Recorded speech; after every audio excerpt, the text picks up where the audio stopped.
Nu är vi i Karlstad. Ja, man skulle kunna säga...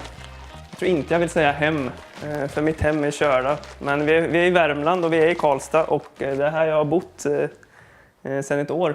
Och här har jag spenderat mer tid än vad jag hade hoppats på från början. När det inte blev någon skidsäsong så ja, man har lärt känna Karlstad i alla fall.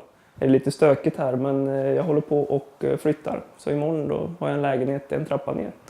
Sen har vi de här också. Blir bäst med mental träning. Helvetesuka. De är jäkligt inspirerande faktiskt. Och de får en att vilja köra ännu hårdare. Det är norsk som har skrivit dem. De har en ganska enkel filosofi där. Det gäller att vara rå. Packad och klar. Drar vi på gymmet. Nu är vi på KMT i Karlstad. Ja, det här jag bedriver mestadels som min sommarträning. I vinter också min rehabträning.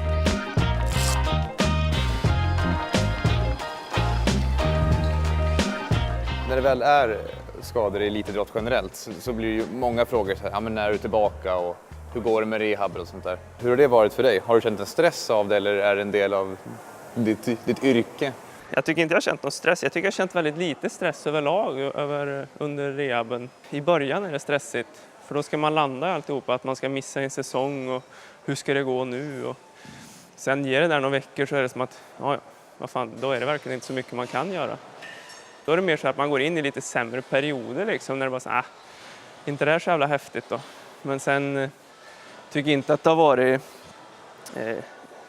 några jättestora problem. Alltså frustrerande till och från för att det inte riktigt kanske går så snabbt som man har önskat liksom.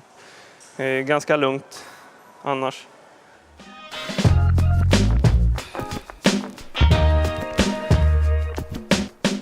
Hur många pass blir det i veckan ungefär när du rehabbar?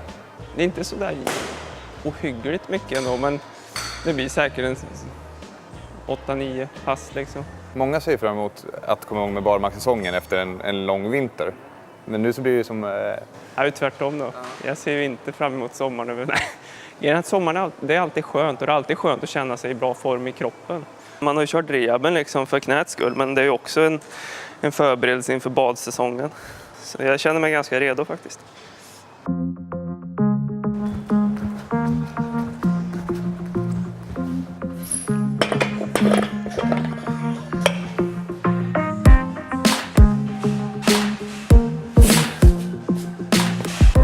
Det tar lite tid innan man är igång. Men tid är det enda man har, så det är lugnt.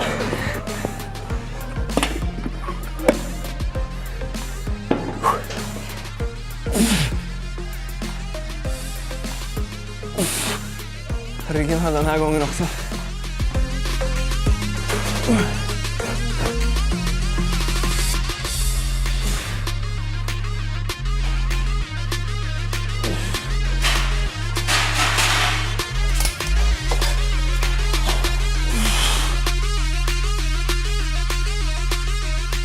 Och benen tills vidare. Går vi på lite mage. Nej, det är alldeles för lätt. 50 tror jag.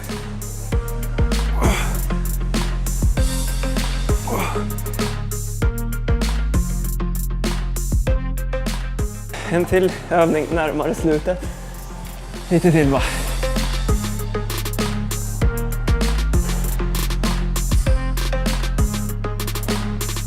Övning bara för stranden där. Lite bra.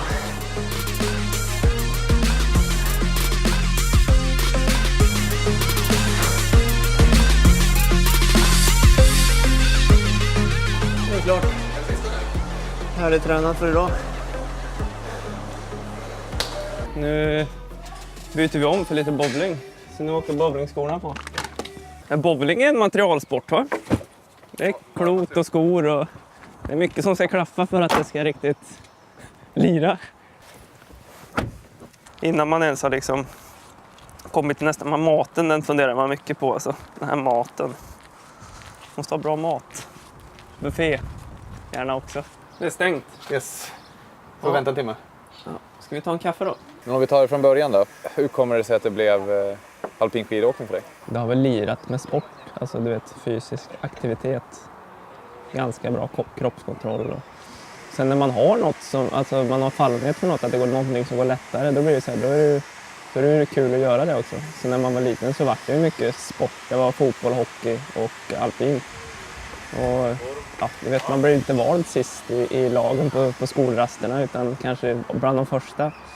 Och ja, det har gått bra så här så då är det ganska naturligt att man fortsätter och det är det som gäller liksom. Sen just att det blev alpint i slutändan kanske för att slalombacken hemma, Varfjället, är ju, ja, jag är ju uppvuxen, kan det vara 1,5 kilometer därifrån så att närheten till den var ju väldigt smidigt. Ofta så brukar man ju prata om att ja, men du var ju ingen ungdomsstjärna, men du var ju ungdomsstjärna. Det gick alltid bra liksom. Sen var det race som gick mindre bra alltså, också, men aldrig något stort problem alltså på vägen fram, utan alltid så här, varje säsong var det någon framgång och det gick bra så att det har alltid varit självklart att ja, men, vi fortsätter liksom. Om du själv får spekulera, vad tror du det är som gör dig till en så duktig skidåkare? Någonstans kanske saker och ting grundar sig i att man har kanske bra hyfsat kroppskontroll och så här, att det är inte armar och ben överallt när man håller på med saker så här, så att det kanske är någon grund. Sen åkte mycket skidor, men det är det väl många andra som har gjort också, så att man har väl alltid varit ganska envis kanske. Så är svårt att riktigt finna sig i att det inte riktigt går bra. Så att det kanske är sådana grejer som kommer. Det är säkert lättare för någon utifrån och kanske ha sett vad som kanske har skilt sig. Kanske är svårt att se sånt själv också. I februari så är det ju en större happening. Exakt. Hur ser du på säsongen fram till dess? Och vad är det som händer då? Målsättningen är att göra typ min bästa säsong så här långt. Det har det varit typ inför varje år. Att jag vill liksom bättra det jag har gjort och närma mig absoluta eliten. Så det är som den stående målsättningen. Sen kanske man får köpa att man har någon typ av startsträcka också efter en skada.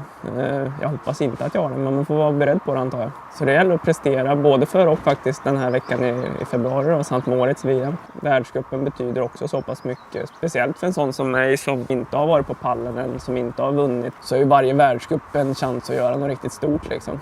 Sen är det ju så här, ska man liksom börja rangordna saker och ting så smäller en VM-medalj högre än en världscuppall. Så att, februari nu egentligen 3 år i rad är ju en viktig månad om man säger. Och du har ju bra minne från VM-tävlingar förut. Ja, jag ryckte upp mig. Jag har ju haft lite så här till och från prestera liksom nästan lite, kanske inte dåligt så, men kanske inte har toppat alla de VM jag har kört. Men sist då i Beaver Creek så gjorde jag faktiskt kanske mitt livs bästa tävling och kom 5:a. Ta med mig att jag lyckades egentligen köra bra när det gällde också. Men framförallt, alltså det är en ganska stor grej där och då.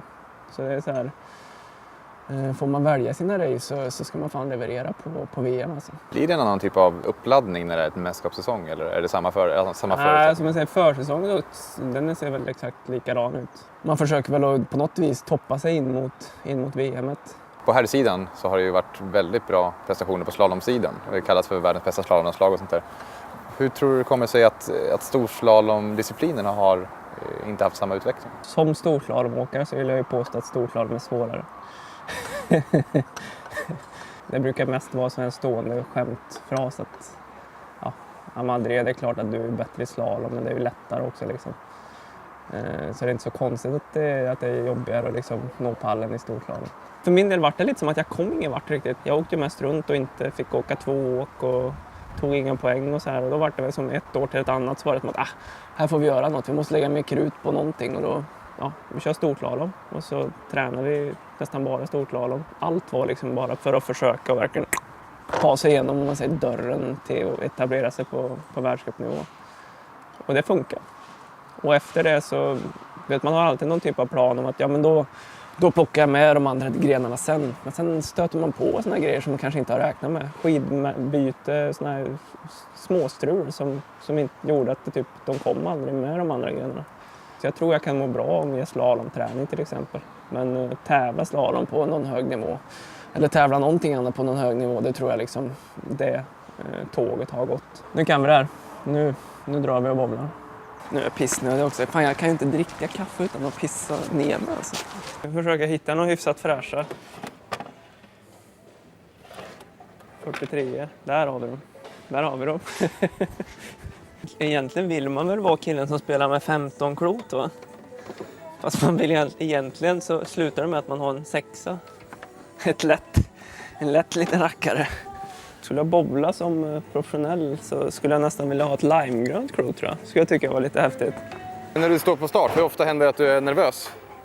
Ja, det händer väl... Är det 10 tävlingar på år så är jag väl nervös 10 gånger då. Ja, det är så? Men hur hanterar du det då? Nu har du ju kört världscup i... Det blir 10:e säsongen nu. Nästan. Ja, börjar 10:e säsongen. Nervositeten är ju där och jag tror inte att jag vill att den ska liksom helt försvinna heller. Men jag tror lite med åren också så tror jag att man kan på något vis... När man var ung då var man på något vis livrädd för att det skulle ta slut. Att man inte skulle prestera, att man inte skulle få vara med. Det tycker jag går över lite nu för man har gjort det så pass många år så att det är så här... Ja, nu är det väl bara att köra och försöka faktiskt göra de här resultaten man vill. Liksom. Sen är det lite hur formen är också. I bra form då känner man sig ändå tryggare. Man har en viss nervositet. Man är ändå tryggare i det man ska göra. Och, som på VM till exempel, då var jag ju jäkligt på något vis. Man har en viss anspänning men ändå jävligt avslappnad och trygg i det man skulle göra. Så att mer sån känsla skulle jag vilja ha. Så att oftare bättre form tror jag. Det är en jävel som står kvar hela tiden. Alltså. Ah. Har du något tricks för att försätta dig i den känslan som du hade i Beaver Creek när du var 5?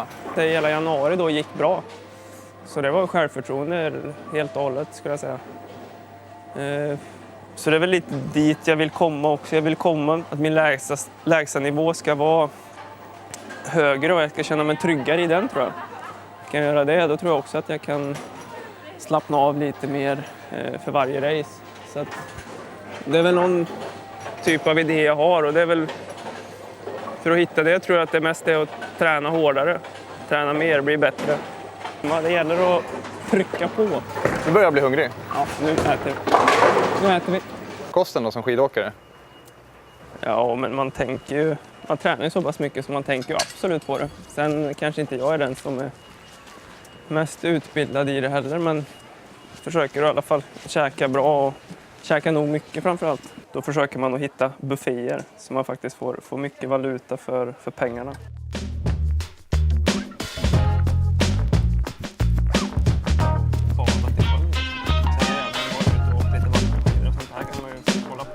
Då var vi färdigkäkade, tränade, bobblade. Man kan säga att dagen är klar så nu är det bara att njuta lite av solen som alltid skiner i Karlstad.